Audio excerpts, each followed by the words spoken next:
Haggard yarn. Yes guys, kahapon pa ito talagang gamit. Hindi pa naman 24 hours. Charot. Anyway, naluluto ako ng ube at saka, ng puto at saka ube puto. Ay, ito na pala. Yung nandun kasi, ayan. Ayan nakasalang na yan. Ube puto na yan. Tapos na ako sa grabe yung wrinkles.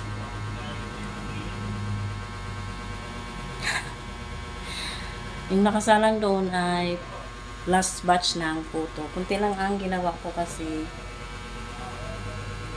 pang-ambag.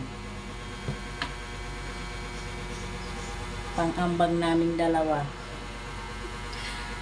Ay, naku. Nag-live ako saglit. Wala nang nanood kaya enough ko na.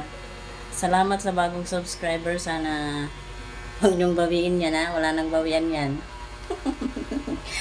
Ayan. Teka nga. Titsura ng kusina. Magugulat kayo. Tcharan!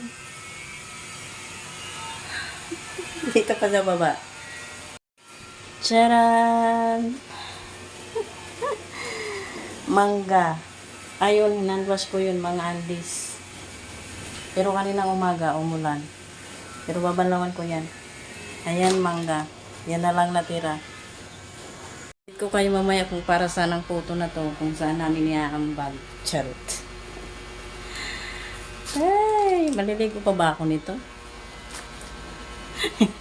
Ito ang kudi ko ng kudi ko ng recipe. Kudi ko na hindi naman sinunod. Anyway, hanguin ko na yun kasi luto na. Para matapos ko na to. Wala akong cling wrap para dito. Pero, meron naman akong foil. Wala nga lang akong pang tali. Pero ayan, ang dami naman tape dyan. Yan na lang. Tapos na ako guys magluto.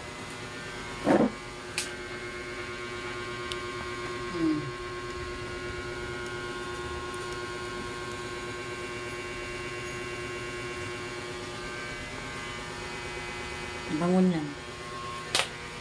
Amoy ube. Lasang ube. Kulay ube. Mas marami yung ube na gawa ko ata. Or sadyang malalaki lang sila. At ihanda ko na rin yung mga damit namin dalawa. Sa sobrang excited niya, ang na-prepare niya lang, short. Matagal niya na tong upo muna nga ako, patayin ko muna yung ilaw.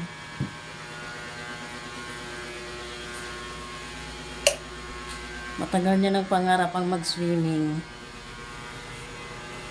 Matagal niya nang gustong mag-swimming. Kaya ayun yung shirt oh. Ayan ba yun? Ayun.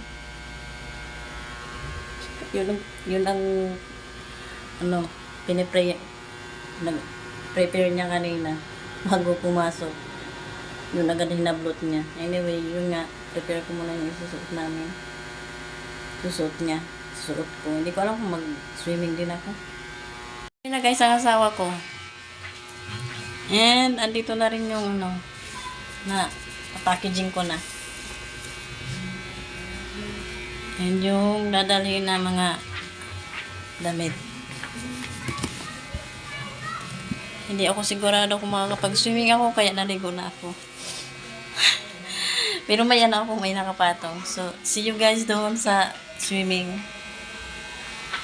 Nakapaghugas. Nahugasan ko na lahat. Ngayon pala yung mga tira. Doon sa lababo. At naluto ko na rin yung nilabas kong isda. Pinaksiw ko yung parangan. Wala na akong oras para magprito. Tsaka naibabad ko yung puting mga damit. So, see you guys doon. Pasok na kami guys.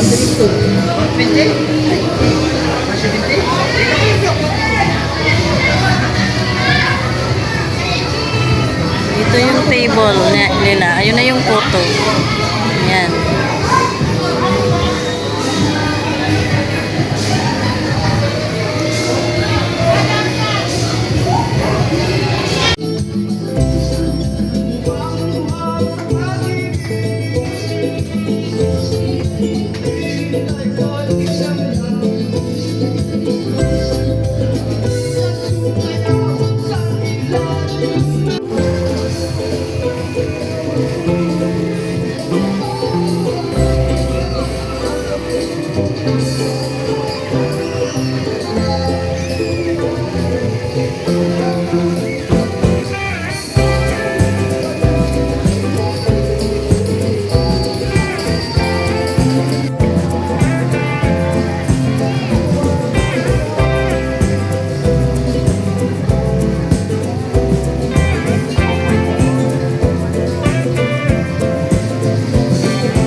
Pauwi na kami, guys.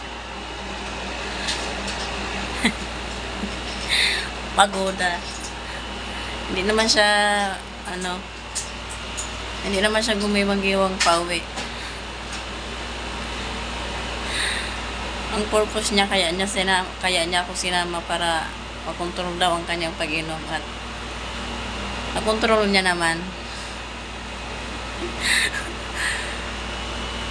In-enjoy niya.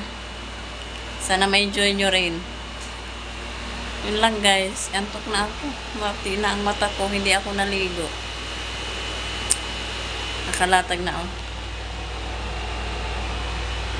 At hindi ako masyadong nag-video doon kasi baka alam nyo na.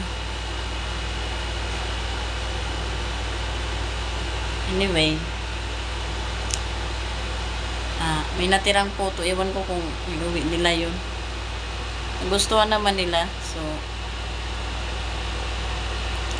bye-bye, guys. Loading na ako. Medyo pricey ang entrance. Kaming dalawa.